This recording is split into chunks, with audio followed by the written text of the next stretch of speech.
Alô, amigos, programa Sustentabilidade hoje recebe duas pessoas que estão trabalhando em prol do combate de doenças no Brasil e no mundo. É o meu amigo Joel de Oliveira Júnior e o Wagner Marcondes, ambos sócios fundadores da Lucky Tech, uma empresa que está inovando de forma espantosa no tratamento de crianças acometidas de câncer. Muito obrigado a ambos. Obrigado, Roberto. Nós agradecemos.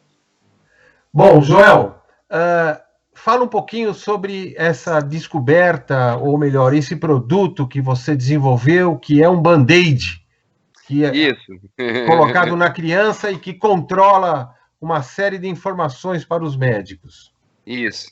A Lucky Tech, ela tem um objetivo que é bem claro, porém é bem difícil, que é a diminuição da taxa de mortalidade das crianças em tratamento de câncer. E como que a gente faz isso? A gente faz isso usando um wearable, na linguagem mais moderna, mas é um Band-Aid. Eu tenho aqui na minha mão um exemplar, um protótipo já usado, né? E esse Band-Aid, esse wearable, ele é afixado na criança, né, de 3 a 5 dias, e fica ali mandando os sinais vitais dessa criança, tanto para os pais, como para o hospital. Então, daí, isso a tecnologia é feita para isso. Bom, eu sei o motivo que você criou isso, mas vale sempre a pena relembrar como é que surgiu esta ideia de produzir algo tão importante. O que aconteceu foi que há cerca de 7 anos atrás eu pedi um filho meu, o Lucas, para o câncer. E foi quase 2 anos de tratamento, então é uma coisa bem traumática, né? É uma coisa bem dramática e traumática. E depois de lá minha vida mudou bastante e eu sempre quis ajudar essas crianças de alguma maneira. Há cerca de 3 anos atrás eu tive um sonho e comecei a rabiscar esse sonho enfim, eu tive a felicidade de rabiscar corretamente. Falei para um amigo meu, que ele mora lá em Portugal, um amigo de infância meu. Ele falou assim: eu conheço só o melhor médico do Brasil. Se quiser apresentar, eu só conheço o melhor médico do Brasil. Você quer falar com ele? Eu falei assim: claro, quero falar com ele. Fui falar lá no Hospital Albert Einstein, numa tarde fria de maio. Eu fui falar com o Wagner Marcondes, que está aqui comigo agora, é meu sócio, cofundador também da Lucky Tech, junto com o William. E o Wagner, por uma coincidência muito legal, essa primeira vez que a gente está falando isso na televisão, assim, o Wagner falou assim: cara, eu conheço um cara em São José dos Campos que ele vai gostar muito dessa ideia. Daí ele falou: você conhece o William? Eu falei: pô, Wagner, em São José tem 700 mil habitantes, é difícil, né, pelo nome, assim, se você falar o sobrenome, eu até tento. Você tem uma foto, ele tinha uma foto lá, e o William é um amigo de infância de muito tempo, que eu não via há mais de 30 anos, e eu falei: poxa, é uma coincidência muito grande. Passou dali, a gente fez algumas reuniões, dia 28 de junho de 2019, a gente abriu a Lucky Tech com uma martelada bem legal, assim. Legal. Bom, Wagner, você como o melhor médico do Brasil, então, e como eu conheço bem o Joel, eu tenho que dar razão a ele, porque ele não falaria isso de forma cometendo algum equívoco, né? Por sinal, Wagner, eu conheço bem o quinto andar do Einstein, né? Porque eu tive um linfoma não Hodgkin e fiquei um aninho lá de tratamento aos 25 anos atrás, tá? Então, conheço bem os corredores lá desse grande hospital. Me fala um pouquinho da sua participação nisso, a sua motivação e como que você agregou teu trabalho, teu conhecimento nessa coisa tão bonita. Eu agradeço, Roberto, pelo convite, né? É uma oportunidade realmente. Contamos a história, acho que o princípio é bem interessante, né? Um amigo meu de faculdade, né? Começamos juntos na faculdade, que hoje mora em Portugal. Ele me ligou e falou: tem um amigo meu de São José dos Campos de infância que tem um projeto bacana, que você pode dar uma força para ele, você que trabalha em hospitais grandes em São Paulo, para ele ver o que pode ser feito nesse sentido. Então, eu trabalho no Einstein, né? Eu atuo no Einstein, já fui funcionário do Einstein, já coordenei alguns setores lá dentro. Comecei em 94, né? Então hoje está fazendo 26 anos que eu estou lá. Eu trabalhei na divisão de pacientes graves, pronto-socorro, emergência, transporte aéreo médico. Então, urgência sempre foi algo que me chamou a atenção. Minha formação é cirurgia, eu atuo nessa área. Mas quando o Joel comentou a história, que eu entendi que qual que era o conceito do Joel. Uma criança em tratamento de câncer está vulnerável e você tem que resgatar essa criança quanto antes.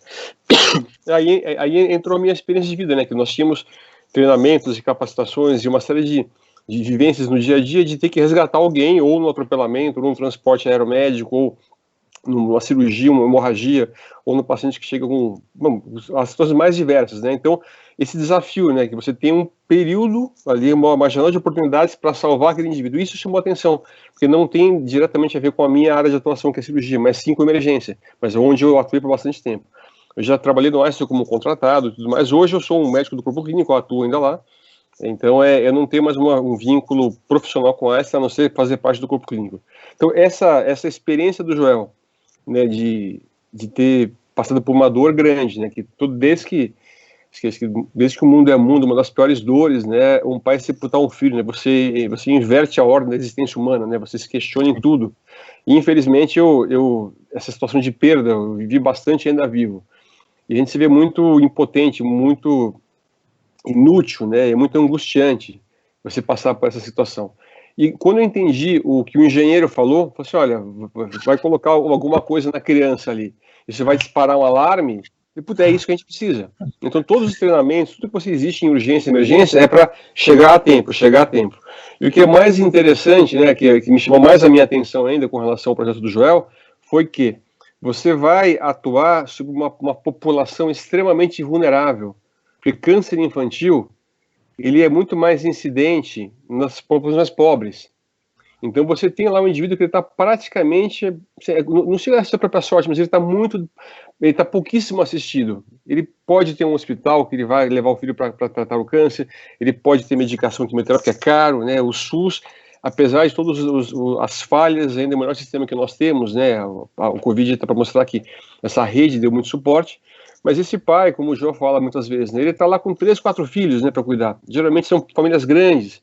E tem que se preocupar para colocar o arroz e feijão em casa.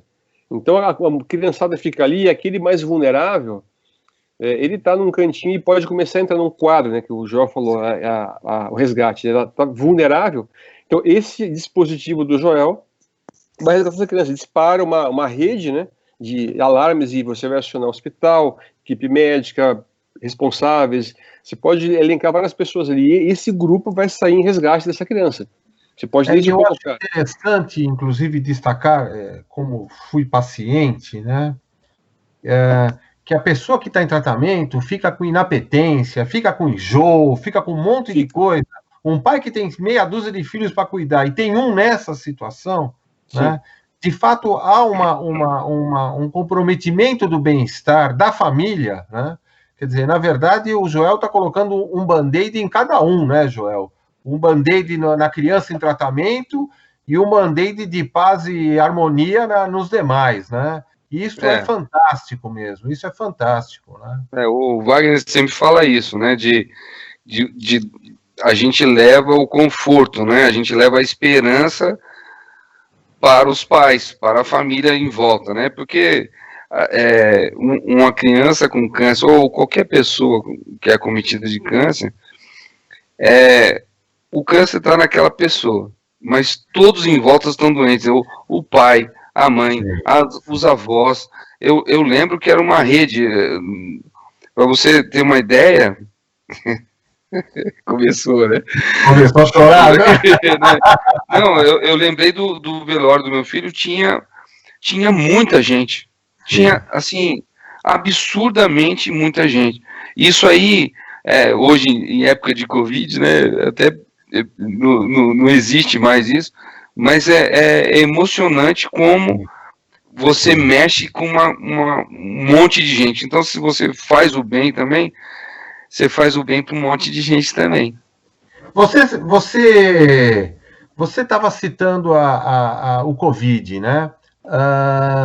Isso agora também ganha uma nova repercussão, porque quando nós conversamos em dezembro, né? Nem se imaginava do Covid, e como o Band-Aid controla a temperatura e batimento cardíaco, né? Isso ganha uma nova relevância. Fala um pouquinho dessa importância, Marcondes, sobre isto, e como é que você enxerga o impacto que isso pode gerar no controle da doença.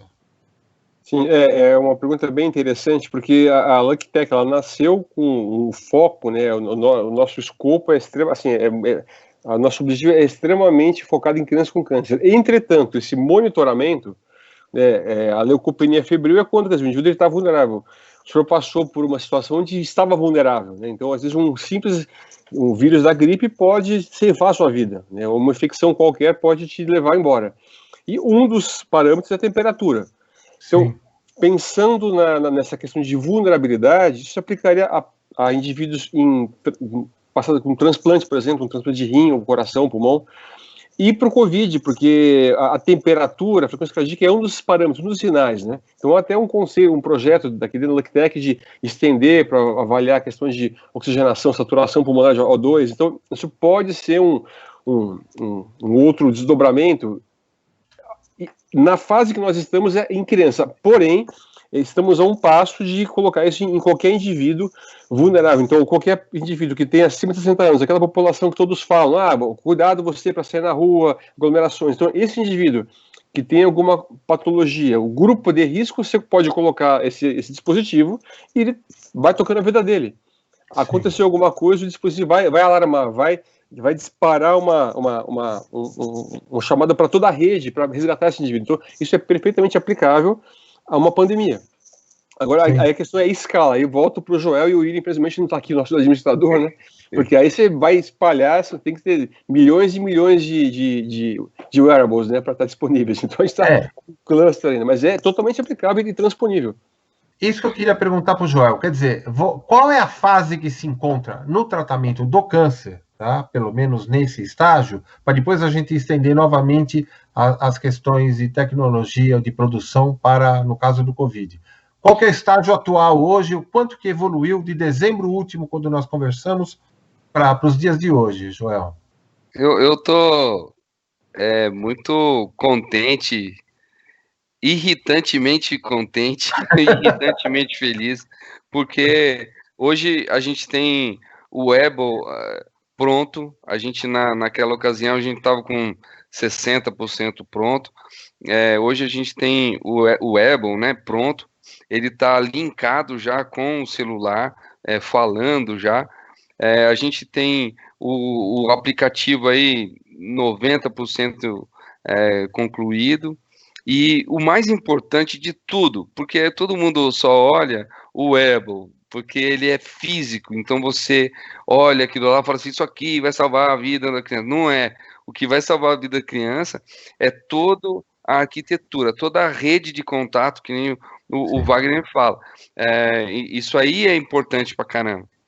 Então, e a arquitetura, daqui a pouco eu falo alguns parceiros aí que estão com a gente, a Claranet, que deu entrevista para você também, é um dos parceiros que está fazendo o desenvolvimento da arquitetura. E essa arquitetura é vencedora, pra caramba, assim. É a mesma arquitetura utilizada pela Embraer para monitorar os 5.000 aviões, e cada avião tem 6.000 itens. Imagina isso, é a mesma arquitetura a gente está usando para a Lactec, que é a alta tecnologia voltada para a criancinha. Então, isso é uma coisa legal, assim. Não sei se eu respondi o que você queria, Sim, né? porque, Mas é ou isso aí. seja, você quer dizer que está em fase praticamente de colocar no mercado, digamos assim. A gente acho que a gente vai ter a oportunidade mais tarde de falar o que a gente está lançando uma campanha, e essa campanha que daqui a 2 meses a gente já consiga monitorar 50 crianças imediatamente. Então é uma coisa legal, assim. O William, ele sempre brinca com a gente, ó, quando que tá pronto esse negócio aí? Então daqui 2 meses tem a chance da gente já começar a integração do nosso sistema com o sistema do hospital, para que a gente possa já monitorar as 50 primeiras crianças De no São José, mundo para de isso. São José dos Campos? Vai Isso, começar em São José dos Campos, onde você isso, mora. isso. Eu fiz questão de ser São José, não porque eu moro aqui, mas é porque onde foi o meu filho foi tratado, e Sim. lá eu tive a sensação que eles tratam tanto o cara que tem convênio como o cara que não tem convênio da mesma forma. Vocês falaram um pouquinho, o Wagner falou um pouquinho das condições desse pai. 92% das crianças em tratamento de câncer são pobres, mas não é porque pobre tem câncer, é porque pobre é a condição do nosso país. Então, infelizmente é isso, mas a gente está trabalhando para que seja isso aí um dos fatores. Quando a gente começa a olhar tudo isso aí, Roberto, são um dos fatores que nos levaram a estar junto. Eu, o Marcondão e o William, entendeu? O Wagner e o William, eles se somam. A gente se soma, eu chamo de uma equipe multidisciplinar, quase que completa, e por isso, né? Porque a gente e com coração, né? O Wagner tem um enorme coração, o William também. Então a gente quer atender essa população, sabe? Muito bem. Por sinal, Wagner, um comentário que eu queria fazer em prol da classe médica, que eu admiro tanto, porque eles tiveram uma paciência comigo, porque para descobrir o que estava acontecendo e tal. E depois que eu fiz 1 ano de quimioterapia, eu mudei muito a minha opinião com relação à classe médica, que no Brasil eu vejo como desrespeitada. Acho que o grupo de médicos no Brasil não recebem o devido reconhecimento, né? Que são pessoas que trabalham pela emoção de produzir aquilo, né? Como a gente vê que você está fazendo. Você concorda comigo que parece que precisa de um pouquinho de marketing no bom sentido com relação à atuação da medicina no Brasil de forma que é brilhante? Um ponto interessante, você falou, a medicina brasileira é muito boa, né? Ela é reconhecida fora, tem vários segmentos onde aqui faz medicina de vanguarda, só que o universo médico é muito grande, né? Então você tem, desde, como você falar de um advogado, um engenheiro, você tem um jardim zoológico de A a Z. Sim. Então a grande maioria, não tenho dúvida, que faz assim, por amor à causa ou por opção, porque o grande médico, na verdade, é um cara que tem uma ferida interna, ele quer se curar. Então aí ele não se cura, ele talvez se vê curando aos outros, né? Não curando, mas levando ajuda e diminuindo o sofrimento, né? Que essa é a verdadeira função. A grande maioria, sim, tem esse elan, esse apelo. Só que aí você tem muita gente, há muito marketing, comerciante, há uma questão também de condições de trabalho que são complicadas, por exemplo, né? A questão de você trabalhar. Por que tem tanto médico no eixo Rio-São Paulo, né? O Brasil afora não tem? Porque você não tem condição. Então são várias variáveis e às vezes o médico é o cara que está na ponta ali, né? Ele que está enfrentando o pessoal num pronto-socorro, numa urgência, e muitas vezes ele está sobrecarregado, trabalhando demais, e ele também não dá o seu melhor. E aí há uma condição onde chegam familiares, pessoas angustiadas, e não tem um indivíduo que descansou, que dormiu 8 horas, que comeu direito, que está indo bem, né? Ele está cansado também. Então, infelizmente, acaba tendo uma certa brutalização da medicina. Sim. Então, às vezes, mesmo quando o indivíduo está lá bem intencionado, às vezes ele não está dando o melhor dele. Mas sim, mas é como eu falei, o verdadeiro médico não está muito atrás de glamour e aplauso, ele está tá a fim de voltar para casa e botar a cabeça no travesseiro e falar, puta, hoje fiz um papel, hoje fiz diferença, né? Independente se teve um retorno financeiro, ou de prestígio, ou de reconhecimento, né? Você está em paz com a sua consciência, você fez seu papel, né? Sim. Inclusive, eu queria novamente destacar aqui para a nossa audiência, no momento que eu estava, um dia eu fui fazer um exame no Hospital do Câncer, e já tinha passado 4, 5 anos que eu havia recebido alta, e uma senhora com sotaque, falando em inglês comigo, me perguntou se o meu médico era bom. Eu falei, por que a senhora está perguntando isso? Ela falou, não, porque eu sou norte-americana, cheguei no Brasil faz um mês e descobri que estou com câncer, voltei correndo para os Estados Unidos, e o médico de lá falou, veio fazer o que aqui nos Estados Unidos? Volta para o Brasil e se cuida lá. Eu vou falar o nome do médico, que eu tenho muito reconhecimento, que é o Arthur Katz. Tá? Excelente. E aí ela falou, o que o senhor acha? Fico aqui no Brasil? Eu falei, que cara você está fazendo aqui? É exatamente isso. Então, assim, como que isso no Brasil? Então, eu acho que agora eu estou vendo, né, o Joel levantando essa bola na ponta da rede para a classe médica tocar para adiante, para toda a estrutura hospitalar trabalhar, e talvez isso dará, em vista do Covid, uma nova visão para o mundo das possibilidades tecnológicas e do tipo de pessoa e profissional que nós temos aqui no Brasil. Você concorda com isso, Wagner? Não, sim, é interessante, porque voltando a falar da LuckTech, né, que nós somos áreas complementares, né? Então, no caso, né, o meu interesse, né, é o device, é o band-aidzinho ali. Eu falei, Joel, se esse negócio funciona, não sei, eu quero o negócio. Igual você vai no celular, né, você vai numa companhia de telefone, você quer o teu celular funcionando. A tecnologia, o chip, porque o processador, eu não quero saber. Eu quero ligar e falar. Então, o Joel é o cara que vai fazer o negócio funcionar. Eu quero saber de grudar na criança, espetar ali e me avisar quando a coisa complicar. Então, o que o Joel falou, a arquitetura do negócio, não é eu só saber ligar um celular. Para ele chegar aqui, para conseguir falar no Skype aqui, tem muita coisa, né? Esse é o ponto. Então, os médicos vão certamente ter que conviver com as tecnologias, porque há um certo receio também, hoje em dia, com a telemedicina, por exemplo, que é uma maneira de você espalhar, difundir muito o suporte, né? Então, há uma certa resistência também da classe médica, alguns segmentos, com a tecnologia. Fala, poxa, mas ele vai ocupar meu espaço, mas eu acredito que isso vai somar, não vai roubar espaço. Vai ser uma ferramenta a mais, porque há uma resistência, sim, por certos segmentos, tanto é que a telemedicina só foi liberada frente à pandemia, né? Quando foi uma liberação, retrocederam, e agora, frente às circunstâncias, você não poder sair na rua, pessoas idosas ou mais vulneráveis, então aí foi meio toque de caixa, mas agora não tem como você voltar atrás, né? O desenvolvimento, não dá para você retroagir, não dá para eu esquecer o celular e voltar para o linha de escada. Então, essa tecnologia, certamente, ela vai penetrar no mundo de uma maneira, assim, não tem como você retroagir nisso. E os médicos vão ter que entender isso também, né? Que a tecnologia é uma aliada, né? E se você tiver um médico humano com uma boa tecnologia, aí vem a questão da medicina brasileira, né? Por que ela é respeitada? Porque nós temos um certo tecnicismo americano, né? Aquela coisa do straight to the point, objetivos, dados, números. Entretanto, você é humano, né? Você coloca a mão no ombro do paciente e vai até a porta com ele. A gente telefona à noite e fala que deu um problema e você atende o telefone. O americano não quer saber. É outro modelo, né? Ele desliga o telefone e tchau. 6 da tarde, a caneta cai da mão e tchau.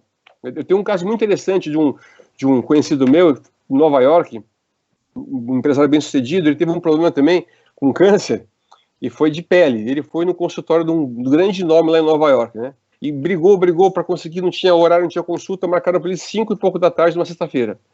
Ele chegou lá, aquela coisa, angustiado, era um câncer mesmo. Na consulta, tal, depois o médico falou, olha, são 6 da tarde, sexta-feira, eu tenho minha família para cuidar. Minha secretária toma conta. Não, mas como vai operar, não vai dar. Damos seguimento. E virou as costas e foi embora, deixou ele na sala. E é um tremendo médico um especialista em câncer de pele de Nova York. Só que lá não tem conversa. Deu meu horário, tchau. No Brasil você não faz isso, a gente não sabe fazer isso, pelo menos, né? Sim. Eu conheço também bastante o Roberto Zeballos, o Xará. Né? Sim. Que tem também uma visão humanista de pegar na mão da pessoa para sentir o que ela está sofrendo, né? Eu acho isso muito legal.